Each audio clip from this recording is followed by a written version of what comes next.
que você acha? Muito. Não é pouco. Eu vou dar um exemplo concreto para que ele seja bem didático, assim, bem visual.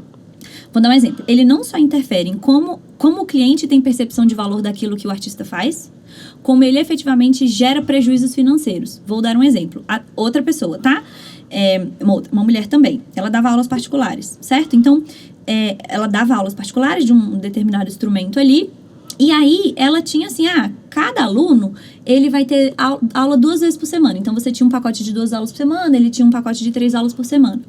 Mas aí, o aluno ligava pra ela ali na semana e falava, eu não vou poder na segunda, a gente pode mudar pra terça? Ela, pode. Aí ela se organizava e mudava pra terça.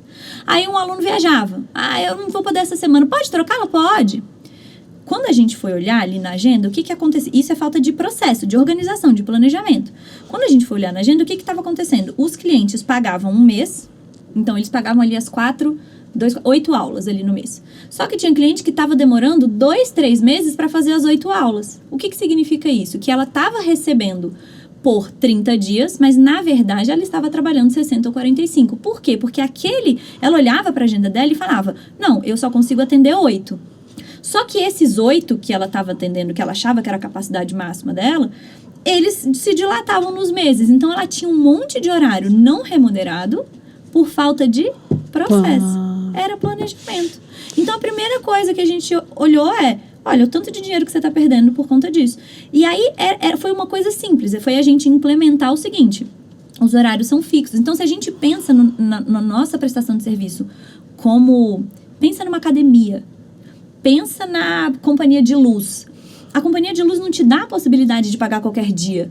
Ela diz pra você que o pagamento é dia 5, 15 ou dia 20. Se você vai numa academia, você não pode... mas é que eu viajei, então você tem que trancar. Uhum. Se você viajar e tirar de férias, você tem que trancar. Você tem 30 dias de cancelamento no ano. Se você não trancar, vai ser cobrado. Uhum. Então, isso é se enxergar como empresa e fazer esse planejamento. Então, só pra gente ter aqui números. As coisas que a gente fez são muito simples. Foi determinar com esses alunos quais eram os horários que eles podiam fazer, quantas reposições eles tinham no mês e o que acontecia quando eles faziam um cancelamento fora do prazo. Então, você tem um prazo de 48 horas para fazer um cancelamento e não tem multa, não tem nada, e você pode fazer 2 cancelamentos assim no mês. Partiu do terceiro, a aula é como dada. A aula está dada, então você vai pagar por essa aula. Então, isso aumenta a frequência dos clientes. Isso aumenta o resultado que ela gera, porque os alunos, agora eles vão fazer, porque qualquer outra coisa, um cursinho de inglês funciona assim, gera um faturamento maior. O método funciona melhor. Funciona melhor. E ela tem a real noção de quanto tempo ela tem não remunerado na agenda dela, ou seja, ela pode... E aí ela pode agregar novos clientes. Exato.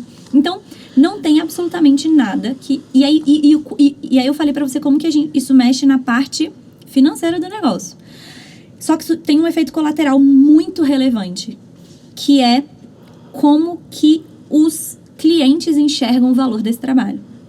Então, é uma coisa que a gente ouve aí no senso comum, mas quando você não coloca esses limites, essas delimitações, o cliente enxerga aquilo quase como ela faz porque ela gosta. Ela faz porque ela gosta. E não que é um produto, um serviço. Então, quando eu quero contratar alguma coisa, eu quero recomendar algum serviço, e aí eu tenho alguém que isso não é consciente, não é racional. Os clientes não têm essa percepção e eles falam isso. Você nunca vai ouvir disso. Ela é profissional. Ela faz as coisas meio amador. Não é. É uma percepção subjetiva. Então, se eu precisar de uma coisa mais robusta, exemplo, aconteceu isso. Um aluno, né, dessa minha cliente, queria um evento corporativo na empresa dele. E ele não chamou ela. Mas como é que ele não chamou se ele tem aulas com ela? Por que ele não chamou?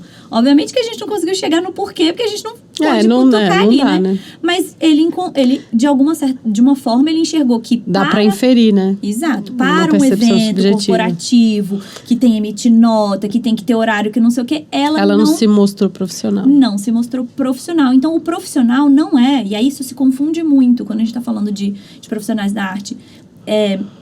Da cultura, em geral. Ter uma vestimenta profissional. Não é isso. É você ter processos, você ter limites, você ter datas, você ter horários. Não é você chegar pro cliente e falar assim, não, quando você quiser, você me chama. Eu toco sim no seu casamento, quando você quiser, você me chama. Não, olha, eu toco sim em casamento. Para eu agendar a sua data de casamento, você precisa me comunicar com 45 dias. Então, para reservar a data é 45 dias. Você já enxerga aquele profissional como um profissional organizado, sério, que vai trazer ali para o seu, né, para o que você precisa, o resultado que você quer. Seja o que for, seja uma aula, seja um show, enfim. Então, gera impacto no cliente e gera impacto financeiro também.